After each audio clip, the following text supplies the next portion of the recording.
Welcome, everyone, to Reinvention After 50, a Brand 50 podcast. And today, Stephanie Odell is interviewing Judith Rizzio, who is a lady who just loves fashion and has learned how to stylize and help people stylize, but she has a little different take on it. Can you tell us a little bit about what her different take is? Yeah. Judith, I found Judith on the Today Show, gosh, 2, maybe 3 years ago. I was watching, I was like, oh my God, who is this woman? I have to meet her. She lives in Portland, and she is a huge proponent of consignment shopping and thrift store shopping and doesn't believe in fast fashion.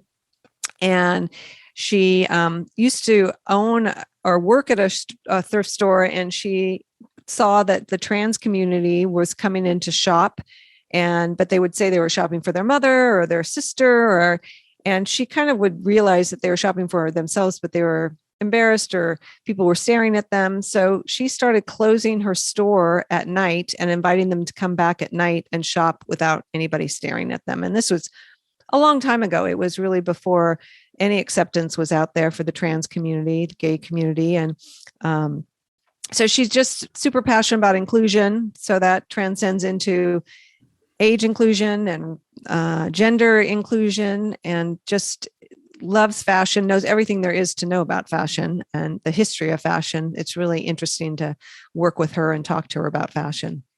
But more importantly, she talked about, I don't know if this is the right word, but giving people dignity again, especially for the trans community where, they might not be accepted by a lot of communities. And just the way she just talked about how clothes make you feel, and just, bringing that dignity back into a human being. I just thought it was a fresh take on it. Yeah. And it's really for women too. I mean, because we don't see ourselves represented, and the trans community, the gay community, the plus size community also goes through this. They don't see themselves included in marketing.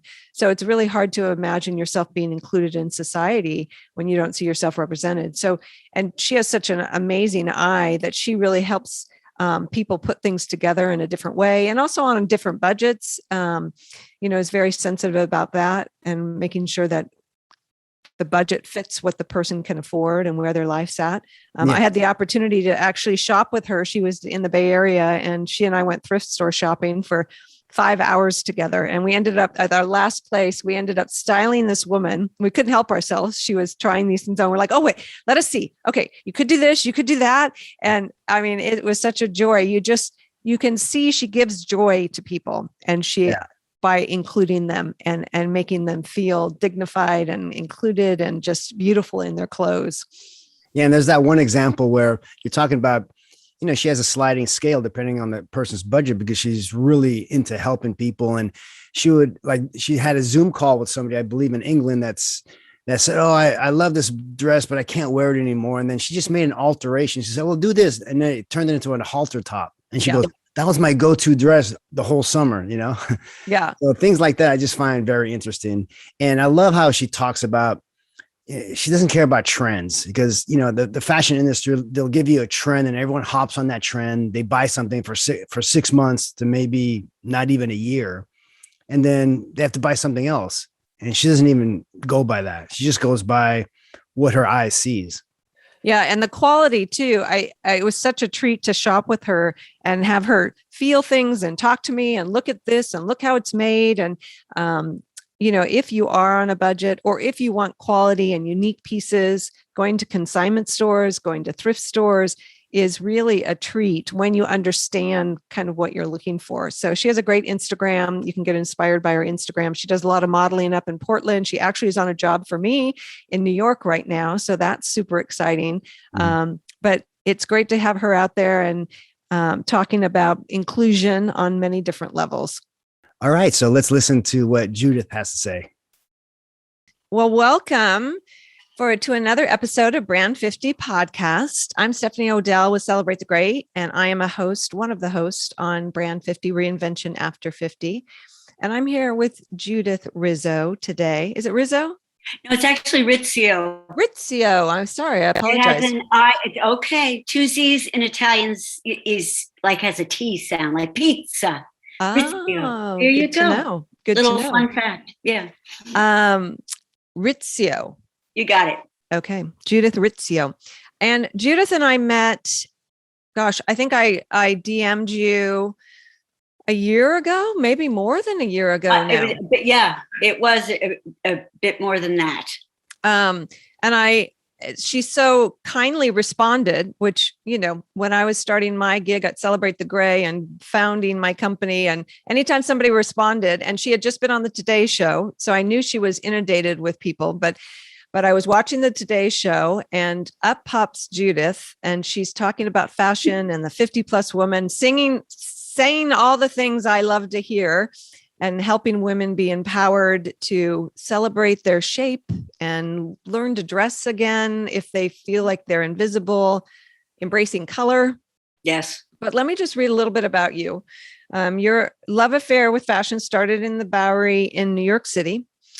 And at the Salvation Army, she would dig through bins, which now we were just talking about has become this huge trend. But you started it how many years ago? That was in 1970, 71. Yeah. And now it's as you were saying, that these young people that have started thrifting and selling and don't really understand what the fabric and what the quality and the depth of the fashion, which you had a love for early on. And you would tear those pieces apart and create something new. Mm-hmm. And you were always on the hunt for fashion. And that hasn't ebbed at all. You still are on the hunt, and now you're on the hunt for other people, which I watched watched the video from Vice, and I love that you went shopping with one of your clients. Mm-hmm. And you spent the more than 40 years collecting, creating, and styling. You still run the nonprofit thrift store? Not anymore. No, I did that mostly in the 80s. Okay. And was that Wise Buys that you did? One was Wise Buys, which was for the YWCA, hence the Y, yes. And the other one was I helped open 7 stores for the American Cancer Society, and they were called Discovery Shops. Which those are still around. Yes, they are. Yes. And were they started there or where? I don't know if it was a national, push, but I literally was given okay, we had this huge grant. We're going to open 7 stores all over Oregon. And my job there it was really quite wonderful as I just traveled from one store to the next, helped open them, helped do the initial displays, volunteer pool. It was amazing. And then hired a manager, and I would visit them every month. Oh, wow. I know. And hence why, too, I always left with something in a bag. God forbid I would leave. I was like, and now, ladies, I've done my job and I'm shopping. Yeah. And sometimes they knew I would come and they go, oh, this is going to fit you. And they put it aside, which I say, you're not supposed to do that, but thank you. It was great fun. Yeah. And you've spent years styling friends, family, and even strangers. And I love that you work with clients on a sliding scale so that some women, are in situations they can't afford as much, others can afford. And that's so powerful for a woman to be able to give your service to her or him or them. Yes. I have to say, too, I also have done a lot of my styling in trade, in bartering, for services that people have. As a matter of fact, I just did a fantastic fun time with a woman, Susie, in Bend, Oregon, and she's an amazing jeweler. And in return, she's making me a piece of jewelry. Perfect. I know you inspired me to do that same kind of pricing. And I actually bartered with a massage therapist recently. Good deal. Can't beat that. Really. And I love that you want fashion to be accessible and fun for everybody. And, invisibility doesn't just happen for women. It happens for men. It happens for trans people, gay people, bi people. It happens for everything. And a part of your story, we think about people coming to this country. Also, there's invisibility around that too. Mm-hmm. So you really don't have any age, gender, race, any kind of requirement to work with somebody, which I love. No, you're all about making people visible. And I think one other thing that's very important is that I want people, it is not Style by Judith. It's not. I want to help them in regards to feeling great in their clothes, but mostly I want them to sort of self-discover with my support what will work for them to feel, have fun and feel creative and get inspired putting on fun clothes. Also know how to do it so they love their body a bit more, and especially for more marginalized people, older women, trans individuals that are just sort of literally coming out as these new people, is to find a strong presence in the world. And as we know, we all wear clothes. And so that also has to do with what clothing you wear. It just does. I mean, there was a study done that I always refer to, which is, like it or not, we are animals. We're very sensate. We're very visual. Within the first 30 seconds of meeting someone, you do a sweep normally. Right. And you don't even realize sometimes you do it, but that sweep says a lot. So I always think, and I always say, so what do you want that 30-second sweep to tell the world who you are, what you're about? Excuse me. Yeah, it's like a book cover. Like, what inspires you to pick up a book? It's the book cover. It absolutely. And, sometimes that's way too much. That, it's a lot. As we all know, the inside is much more important. But at the same time, it's just a truth. It's just a truth. Yeah. And one of the things that was powerful about when I first found out about you on the Today Show story was the stories talking about the trans community, and that noticing that they weren't comfortable shopping, and you would close the store and let them come in at night and shop and help them. Yes. In many ways, thank goodness that is morphing and changing. Not for everyone. There's still a lot of that. The change that's happening, maybe it has always been inside. It's just still happening on the outside. So they'll go into a store and it just sort of all becomes flat screen. And they're in that sort of dysmorphia of who am I? What do I am looking like? What does that mean? And I think a lot of what I try to do is just very, listen a lot and then say, come on, let's just have fun. Let's see what this works, for you.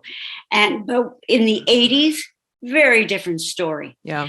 And I would notice a lot of gentlemen coming in at times saying they were shopping for their mother or their friend. And then I started noticing they're picking out clothes that would fit them. And I knew, I did a lot of theater and I could tell many times who they were and what was going on. So I would just suddenly say, hey, listen, if you ever just want to, have a little fun, I close at 4, knock on the door, come on in and let's see what we can do. That's all I said. And, I just knew that would be a more safe and comfortable way, and for them to just totally dive in. And then once they knew that I knew, I would pull clothes a lot of times for them and say, oh, do I have something in the back for you? And so it was great fun. It was well, great. I think also seeing them for who they were. Yes. And not making them fit into a box, giving them possibility and permission to be who they were. And I think that's, for the aging woman, that's the same kind of thing that happens for us. We, don't see ourselves represented visually or in the narrative. So we start to dress to disappear.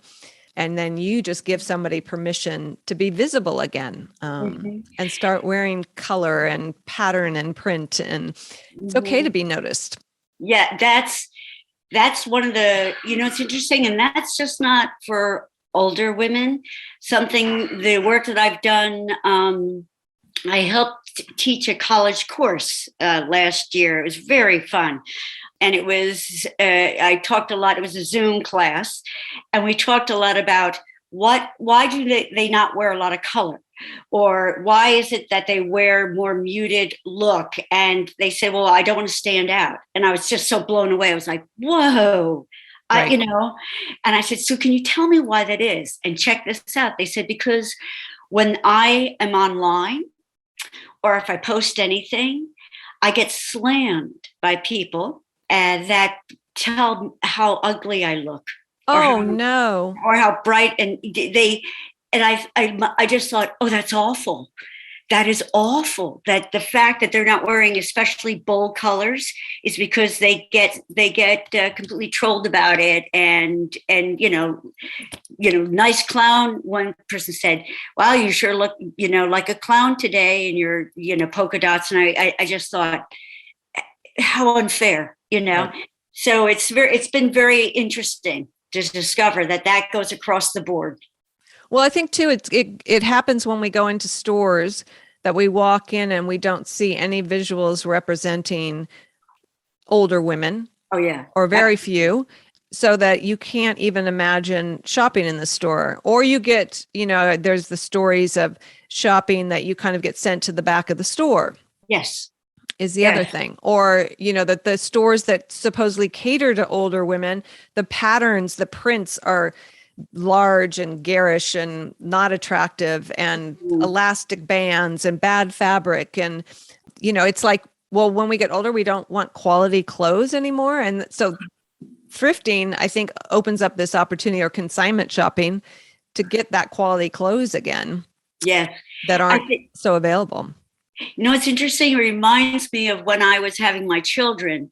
Maternity clothes were atrocious. They dressed you like a baby, every big smocky and and so I, of course, was like, I'll be damned if I wear that stuff. And so I would get men's oversized shirts, which is quite the trend these days. And I would roll them up, or I would cut off the sleeve. I know how to sew, and I would make them like these big, oversized, wonderful maternity tops, and would wear them with a pair of maternity jeans, which just came out in 1980. And a bit of that is starting to happen now, but it reminds me of that time, the fact that you were older women, so hence this is the box that is comfortable for you.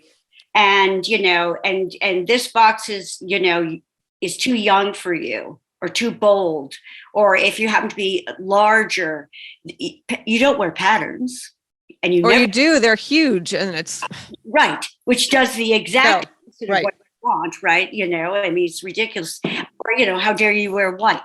Yeah. So it's one of these things where I think that the joy of what I do is that I'm able to, just by saying to someone, why don't you just try it?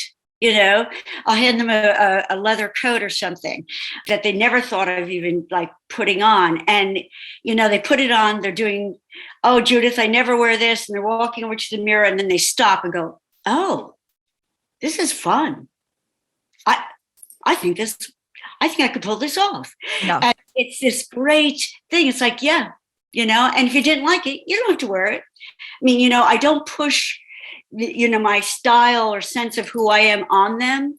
And that's something that sometimes, please, stylists are amazing, very hard work, and they're good at what they do. But there's some where it's like, and never ever, always go to neutral colors, right? Or you can only wear this color.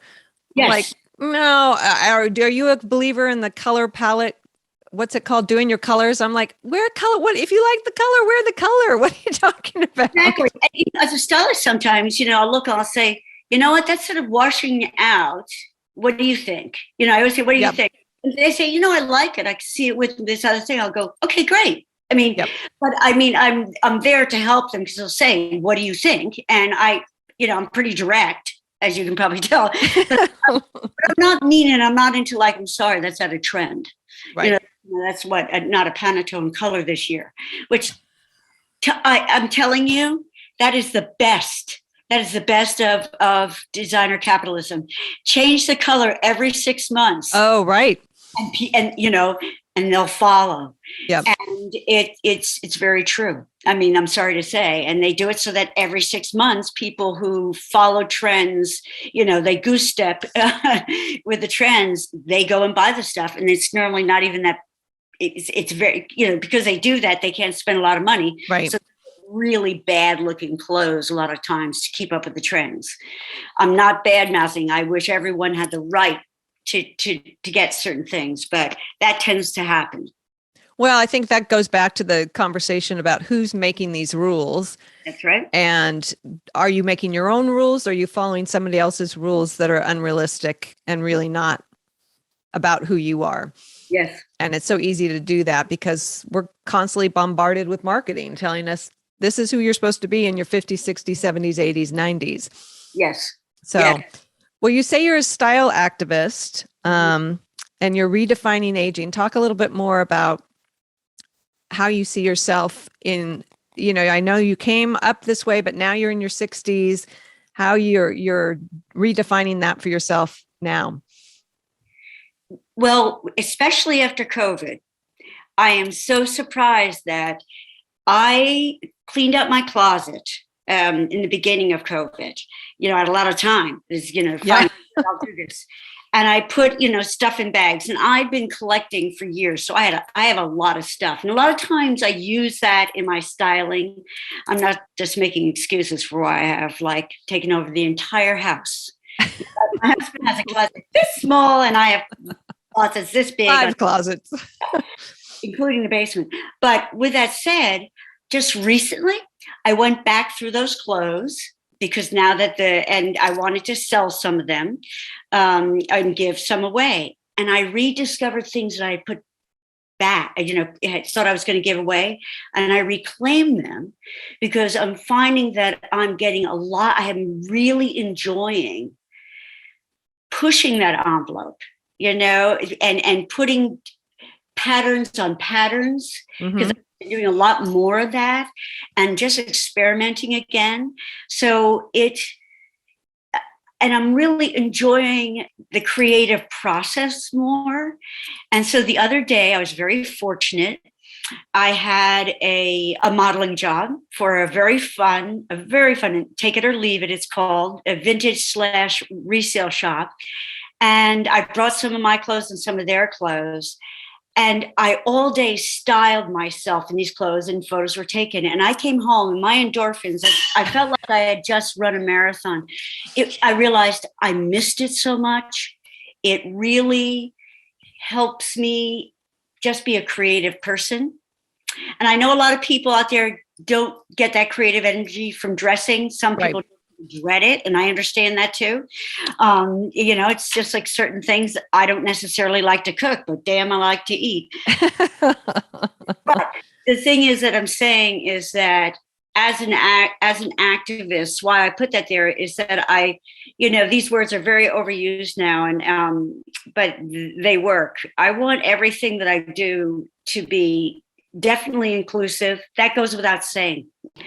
I don't think, oh, you're trans, so you do this, unless they're saying, I can tell people where to get, for instance, bands, so that their presentation is more masculine and their breasts don't show as much, things like that. But beyond that, I just sort of sit with people and say, so what do you want this to be like for you? And really, really promote that.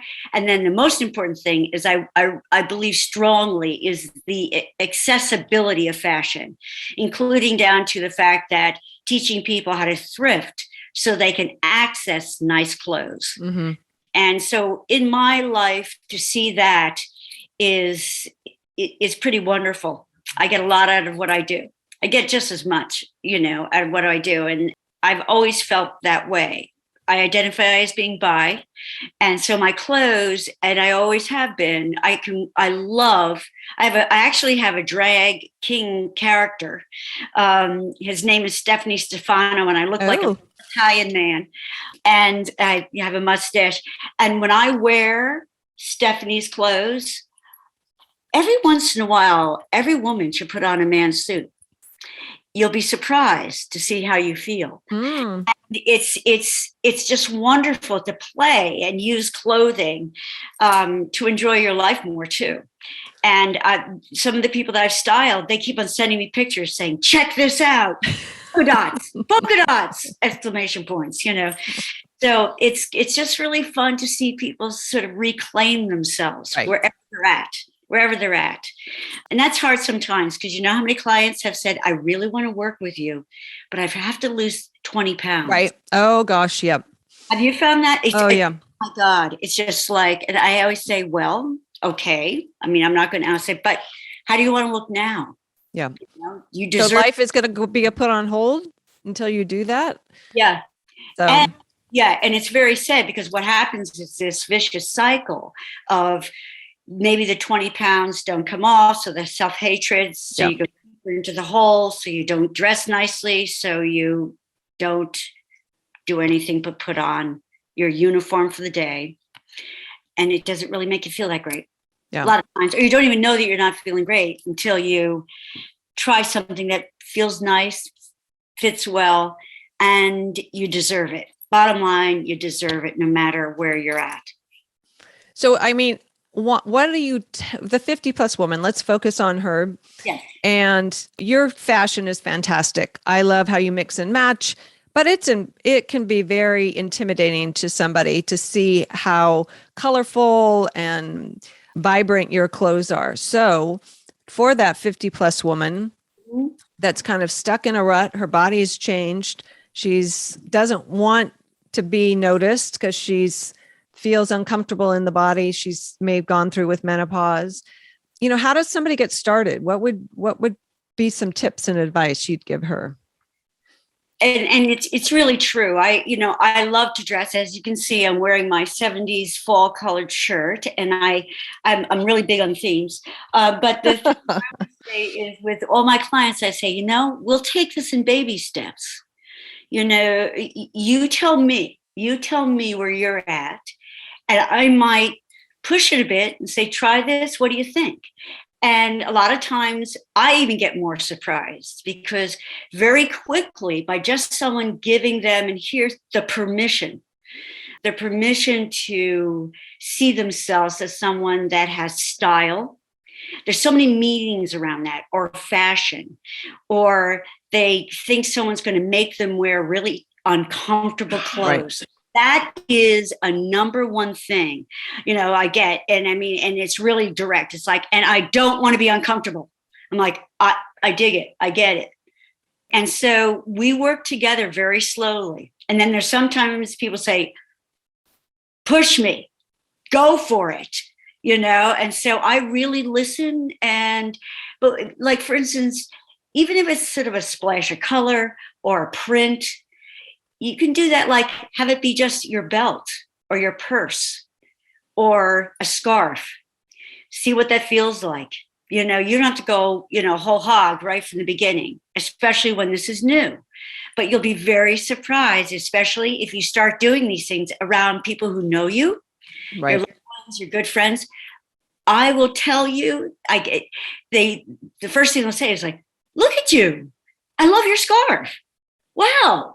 How long have you had that? Did you just get that? And it's this thing where your visual has changed, and it becomes fun. But I do think it's important. Don't feel like you have to go from 0, to 100 when it comes to the fashion, barometer, because everyone's fashion is different. I have had a woman who literally said, "Look I rarely get out of my Polartec." I said, well, okay, right? I said, I understand. Love the Polartec myself. It's cozy. And I said, let's look at your Polartec. And they were in different various shades of brown. Mm-hmm. And I think there was one dark green in there. And I just turned and said, would you consider a different color of Polartec? And that was the first step, or even a pattern. Some of them come in patterns. And it really was something that person thought about. And, it was, I actually got to direct her to very safe places for her, which was like REI and, Patagonia, which I call Patagucci. It's very expensive. But but and I say, go to these outlets, go to Adidas, go to, and teach them, like, there's fun things there. Just let's give it a try. So, it's something that doesn't come naturally in the beginning necessarily, nor do you have to dress like one of the most amazing women, as we know, Iris Apfel. Right. To become that wacky, older, almost caricature. Right. I think that's what women are afraid of. Yes. Is that they don't want to be that extreme. So to find visuals or help to get to the middle ground where you're comfortable, so many people say, I don't know what my style is. I have no idea. And so that, kind of like you're saying, baby steps, uncovering it and letting somebody have a little bit more power in the decision making than saying, oh, well, I guess I should buy this because that's what's in the magazines. Yes, or they immediately censor. They'll go through magazines and say, I can't wear any of this. Right. And, most of the time, I can't either. I mean, some of the stuff is so ridiculous. But what I do is sometimes I'll look at how the clothes are being put together. And I take it like a challenge, and I'll think, okay, what do I have that I sort of like what they're doing there, and also there are gazillion of half decent YouTube tutorials, some of them, and you have to sort of find them that can really give you some ideas of how you can go about doing it. But it is a process. It's not like it's just going to come right away, especially if you have people out there keeping you in your place. And that could also be your children. Or Your best friend, or your mother, or your daughter.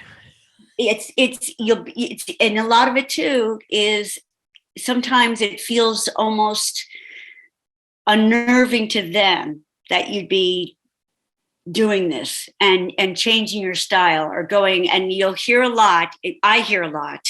And those people I know that started doing this, they say, you know what, you can pull that off, but I could never.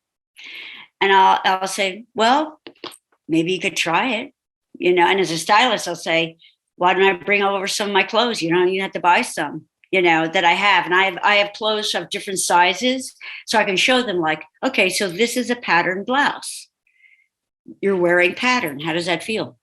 And it sometimes takes that sort of, testing the waters of fashion for yourself. But most important, it's hard because people just don't even feel confident or feel deserving that having a sense of fashion or style is something that even they can relate to because they aren't the right size, again, the right age, don't have the right amount of money, the right gender, the whole bit. And that's a lot of subtext to have to weed through to get to your fashion style. Yeah. A lot of stories in your head to unwrap. Yep. And do you think COVID, with us sitting in front of screens for the majority of our days and staring at ourselves and looking at how we look on camera, does that change your business at all? Well, it's been interesting. I had the lovely opportunity of styling a woman from London, and we did it on Zoom. And it was pretty cool because this woman was in her 50s. She had left a relationship that was her choice, and she really was blossoming. And so what she did is she started bringing out her clothes, and I kept on saying, could you bring out those clothes that you only save for special occasions? And that's one of the things I ask quite a lot because that's another thing. We have these clothes that I call them our daily uniforms. So we all have them. I have them, but we end up wearing them every day. Right. And people don't even notice, including myself, that I have like toothpaste on my shirt from Dr. And I won't even notice it. I mean, you see, I go there. It's not like I'm, this woman that looks great all the time. I mean, come on. But the fact is, most of the time. Well, it helps. It helps. But I do think that when you put out those special clothes, I'll say, what makes them special to you? And do you like wearing them? How much have you worn them? And sometimes I'll even start with the special clothes and then work down to just the everyday clothes, because I want them to feel what the clothing is like on them, how they're presenting, and why that particular clothing piece works on their body for them. And so with that too, I help people, like, for instance, in my questionnaires, I always send out a questionnaire before I style anyone. To anyone who's interested, I always ask, what's your favorite part of your body?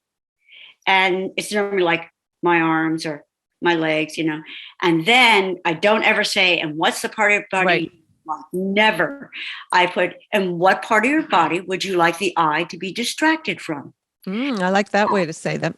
Well, it's true. We all have Right. these areas that it's like, please don't zoom in on this, please, I mean, we all the time we do that to ourselves.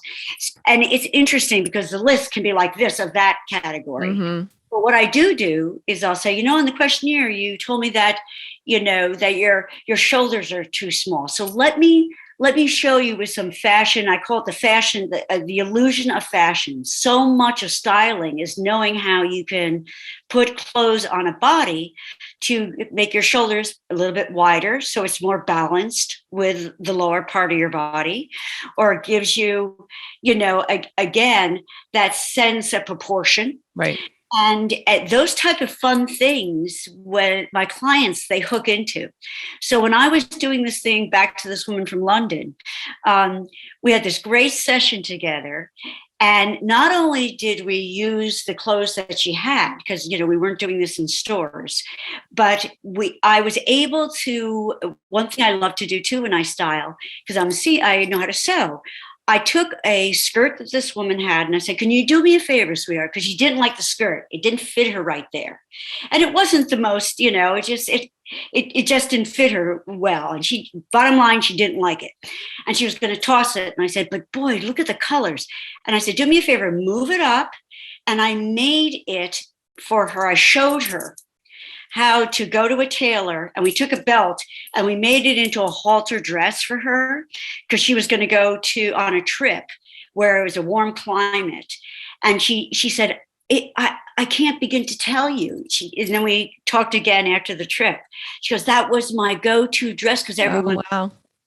And so, it's really fun to also go shopping in people's closets and say, you weren't off, but maybe it needs to be. Yep. This way now. And just sort of knowing how to move with your body as it changes, to move with your sense of your age. If that's, a lot of times there are things that I would never wear that younger people wear. And I go, fantastic. Wouldn't put it on me. I don't think I've ever worn hot pants. Yeah. I'm a Bermuda. Not yet. No, I'm a Bermuda gal. I've always been. Well, let me ask you, because you've started to talk about how you work with somebody. So say somebody's listening, they want to work with you. Yes. What's the process? They reach out to you. We'll all your information will be up on the notes of how to reach out to you. But the first thing is that you send a questionnaire. Is that how? And then talk through the process a little bit. I do. A lot of times I have a sliding scale. And so when I get some people who say, I don't know if I could do this, but boy, it was sure fun reading about you or seeing you on Vice Media or the Today Show, blah, blah, blah. A lot of times it's through that or hearing from a friend. And so I am one of these people. I'm very old fashioned. I am willing to pick up the phone and call people and just say, do you have any direct questions? Do you want to know more about my fee? And a lot of times I feel that out. So a lot of times I do that in an email, but I'm willing to also talk to people that I know that just feel, or they just need to hear a voice. And so I do it that way. And then we negotiate out what will work. I sometimes barter for services, and it tends to fall into place because my main thing is trying to create an affirming fashion style. And the word affirming is the most important thing that works for each individual. So sometimes that takes more, because it's not like me saying, okay, now you're going to go out and I'm going to show you how to dress the way I think you need to dress, which is my style, or it's the style of this brand. Right. Whatever, or this trend. And it takes more time, but that's why I'm willing to be more inclusive and accessible, because it means taking more time. You're not fitting someone into this, these sort of holes to make it quick and easy. And I also teach people how to thrift, shop if they don't have a lot of money, and how to go about finding clothes of quality in thrift stores. And so that's why I call myself a style activist. I try to turn my passion into action and show activities and action that they can take to do the same about the clothes they wear, and how they can possibly then also like their bodies more. Yeah. And appreciate who they are, and the fact that they're living, breathing, have this great, round figure, curvy figure, rectangle, whatever the hell it is, and go for it, especially older women. I just hate the fact that we allow ourselves so quickly to disappear. Well, we do, and we buy into the age denial messaging that we're given. So it's so refreshing to hear your message. It's different, it's inclusive, it's celebration. And talk about influences. I know your grandmother, or was it your grandmother or great grandmother that was such a big influence to you? My grandmother, first of all, she was a piece of work. She liked to be called Nana Banana. Nana Banana, that's right. Sense of humor. She also happened to have been closeted lesbian. And so her clothes were her way. Not that I'm saying she dressed in men's clothes. She did, though, in the 30s. I have pictures of her in more structured suits, which, like Katharine Hepburn. Mm-hmm. But she was also a larger woman, not necessarily in regards to weight, but just big. I'm wearing her wedding ring, and I don't know if you can see how, she was about her but she was a clothes horse, and she loved to travel with all her friends. And her friends, they're all women, and they would travel all over, and she'd come home with pieces from where they traveled. And so I would just, when I'd go to her home, she let me look in her closets, and I loved it. And she just had a sense of herself. I mean, she smoked cigarettes in a cigarette holder. Our grandmothers are so similar. It's scary. And another thing too, what I loved, she could put on lipstick while driving, looking at the rear view, the outside mirror like this, and she'd be sitting there, smoking, and she'd turn on WABC in New York, and she'd turn around and go, rock and roll. So she also taught me how to sew, and I just loved that. And she was just a big influence, and just her clothes were tailored nicely. She didn't have a lot of money, but she worked, which was very rare at that time. She was a working woman.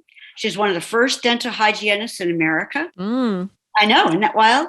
And got me to floss early on. But she always had this just wonderful sweater sets and her jewelry. My great grandfather was a jeweler from Sicily. So her father was a jewelry maker. And so I grew up with mounds of fun jewelry to look through. You can imagine. Wow. And so it was always a passion of hers. And she was a very important person in my life. I was a classic chubby middle child. And so in many ways, with 5 kids, she was my go-to support. And matter of fact, she got me my first studs, because in 6th grade, pierced my own ears. Of course you did. Yeah. I took it, ready? A carrot behind me. I cut it, put it there, iced my ear, and jabbed my ear with a big needle. Oh God, I can't believe I did it. And she bought me for $4 my first gold studs, knowing very well that my parents didn't want me to do it. Yes, a wonderful, wonderful fashion, bad influence grandma. Oh no, such a good. I mean, I think about my grandmother, and I used to just sit and look at her fashion, and I go in her closet the same way. And she had costume jewelry, and each box was marked, this is what she wore it with. And She had, it all went together, and she had the hats and the purses. And it's when people dressed up, and when they traveled, they dressed up, and she traveled around the world. And I think I showed you a dress earlier that she bought in Hong Kong. She bought, she had many things made. And this was in probably the 70s, even earlier than that. But, not when women were traveling a lot by themselves. She'd travel with friends, but she would travel by herself also. Yes. Well, I learned a lot also by my father. He he was a Sicilian, but he loved us looking very good. And my mother and my father dressed well. Their fashion sense, but they dressed very well. And my mother would, for Christmas and for Easter, get a dress made. And my father would take us into Patterson and Newark, New Jersey. And his mother had a fabric store. Didn't speak You were a word. surrounded by fashion. Yes. Accessories, fashion. Exactly. And so he went to the tailors there. So we'd go to the Italian and Jewish tailors, and we would get matching outfits, all three of the girls, for Christmas and Easter. And they were beautiful clothes and beautifully made. And it was what you did in our family. So we dressed nicely when we would go into New York for just a day, or during the holiday season to walk down Fifth Avenue. We're talking gloves, hats, as a little girl. And you dressed up to go into New York. I was very lucky. I lived just like 35 minutes outside of New York. And so that was sort of where we would go. And so clothes meant something. It wasn't to look like you were wealthy. It was just you took pride. You took pride in it, and we'd go into Filene's and have fun. And, it was just always a part of my life. And Yes. you mentioned tailor, and I think sometimes that's another really important resource for women that they don't think about, is tailoring. And, some people's body shapes are hard to dress. There's no way around it, but you can get things to be more fitted through a tailor. Yes, I think the thing is, it can be, for some women, it can be costly. Yeah. What I say is, there's two things that you should never not put your money into. Get less clothes, but never scrimp on this. And the most important thing, and literally the first thing I say when I step into someone's home and I say, so when was the last time you bought a bra? Yes. And so get a bra that fits. Go to someone that knows how to fit. There's still people out there. We have a fantastic store in Portland, just up the street from where I live, called the Pencil Test. And do you know what that term meant? I'm assuming it's something with the bra fit, but exactly. It was a saying that if you could put a pencil underneath your breast and the pencil fit, it was time to get a bra. Do the pencil. Oh, and the bra, under the bra. If the pencil fits under your breasts without a bra, okay. a bra, I see what you're saying then. Okay. Yes. But it was, but that's the name of the store, which I loved. It's an old saying. It means a huge amount of how your clothes flow over your body to have and also if you happen to have large breasts, a bra that doesn't allow it to push you out this way, which instantly puts on, one or two sizes, even visually for you, but, allows you to have a nice, how can I say this without any judgment? It just makes your clothes fit better on you. And it keeps a lot of sort of this bulk look that you can get sometimes if you have uniboob kind of. And that's what I hear a lot from women that have a large breast. So they can't believe what a good bra does. And then the other thing I'll say is, get a pair of pants and then spend the money. Don't get 3 pair, get 1 pair and get a pair tailored. And you will you will love them and wear them to death, because it is true. There's times where tailoring, and you can call around. You can call around and find a good one, but also one that's not as expensive, as some of the tailors that can charge what they charge. And, just simple tucks here, darts there. It's amazing. I don't do it myself. I don't go to tailors very much because I'm fortunate enough to know how to do a lot of that myself. Yeah. But when I have something that I really love, I don't mess around with it. I'm right about to take a leather skirt that I just bought at a thrift store. Beautiful, beautiful leather skirt. And I'm going to get it tailored. And I'm sure it's going to cost at least 3 times what I bought the skirt. Well, that's the beauty of it, right? I will have a skirt that literally I can wear until I'm out of my clothes forever. And that's how I want it. It's a great skirt. It's a black pencil leather skirt. Wow. Can't wait to see that.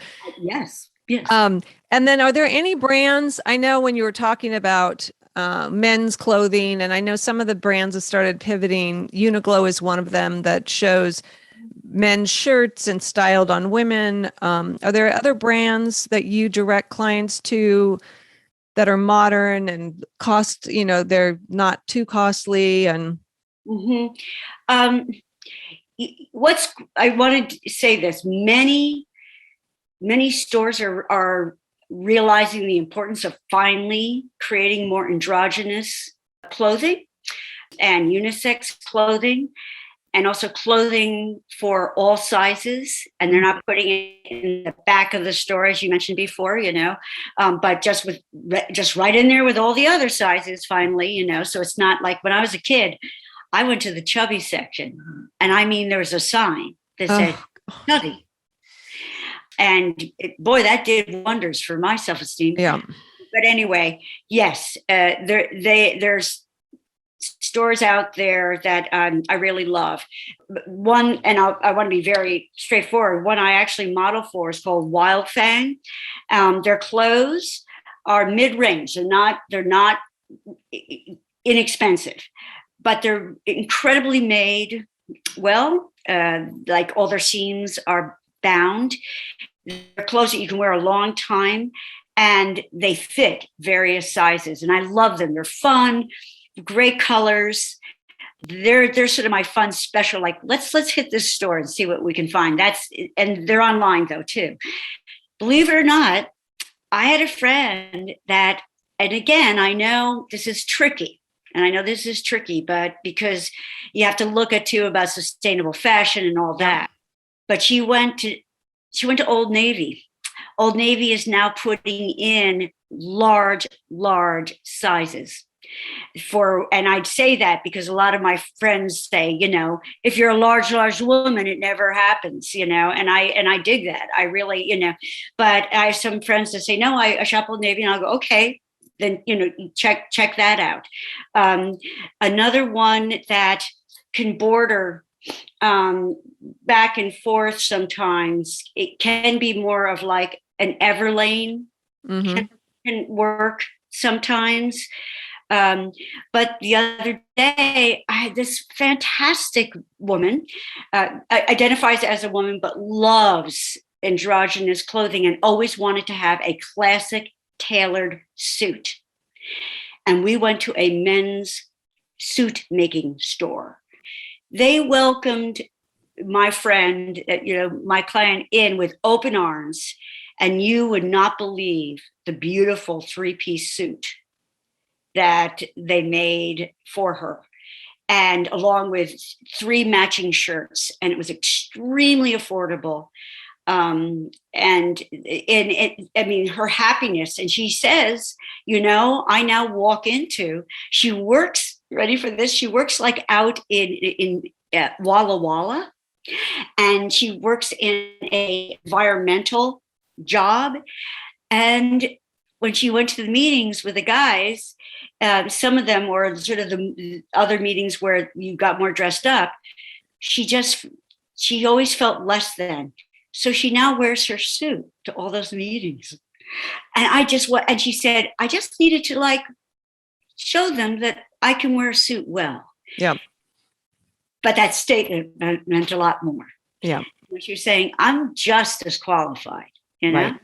Yeah. And- Don't get distracted by my clothes or define me by my clothes. Yes. Yeah. And so what I'm saying is they're out there now, and it's a lot more embracing that when you walk in, they get it now, you know? Well, I love what you say. You have the right. So don't think you don't have the right to wear what you want, to look like you want. So I love the power you give back to everybody. You have, it's not just men or women, or it's every person out there that you really have your message. And just what's next for you? And then how do people find you? What are you working on? I've been enjoying a process with a few agencies in town. Basic Rights Oregon, the Q Center, the Queer Center, SMIRC, which is Sexual Minorities Youth Resource Center, in creating a fashion affirming trans and GNC gender normal community. Excuse me. I think I just butchered that right on tape. I'm sorry. But anyway, it is wonderful. And what we're doing is we're getting together and doing focus groups on what are the needs in regards to style and fashion, that things like people who are going from male into a more female presentation and want to wear pumps, you need to start making more pumps in a size 13, 14. Just really basic stuff. Just basic stuff about, like, I can't find this because, it's just not out there. But also to really looking at them as people that deserve fashion in their lives and making it, accessible, which is very exciting. And so we're going to do that, and we're going to bravely try to do some sort of a document that we send out to people in the fashion industry saying, just what you would want to know. Yes. Well, it's about education. I am finding that even for the 50 plus woman, the reality, the perception is not the reality. And all the accessibility that they don't even think about that's necessary sometimes just needs to be brought to their aware, to them and make them aware. Yes. So yes. I applaud you about that. And where do people find you? They can find me via my website, and that is outofourcloset.com. And I have an Instagram, but I am so bad at it. The photos are fantastic, but I'm going to try harder, but I'm quite the Luddite, sorry, but I'm Out of Our Closet PDX.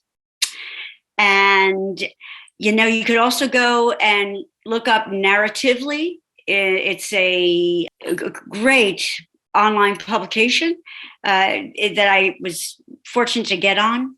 And if you put Narratively vintage or Narratively style icon, then I come up there, as well as on Vice Media.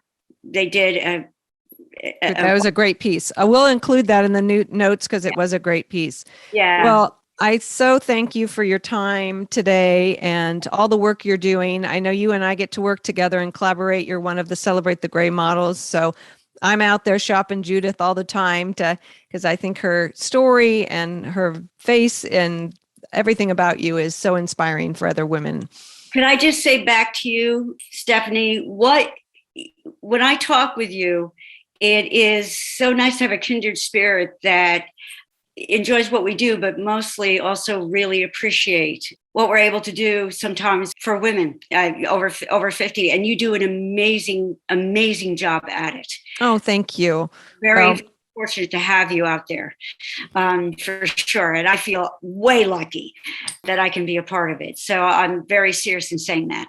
Oh, thank you. Well, I'm glad I DM'd you after you were on the Today Show. I was, it was one of those moments of, oh, she will never respond to me. She's on the Today Show. And I remember getting your message back and to my husband, oh my God, she responded to me. I'm going to have a phone call with her. So you just never know. And don't be afraid. No. Reach out to people and you never know what can happen. I mean, I'm so fortunate to have a friendship with you. And be able to watch your growth and what you're doing and be inspired by you and share your story. So thank you for being here today. And thank you. And, the last thing I always say is, whatever you do, try really not to disappear. You have the right to be present in your clothes, in your body, and in the world. Okay. Great words to end on. Okay. Bye-bye. We hope you enjoyed this podcast. For more information on all of our guests, go to brand50.com, where you'll find show notes and other resources to help guide you through the next exciting phase of your life. Please consider subscribing to our podcast on iTunes, along with other platforms, and write us a review while you're there. You can also sign up for our email list on our site to get the latest podcast updates. We promise you won't get a constant barrage of emails from us, and you can bet we'll protect your privacy as well. You can also follow us on social media accounts listed on our site. Thank you for listening.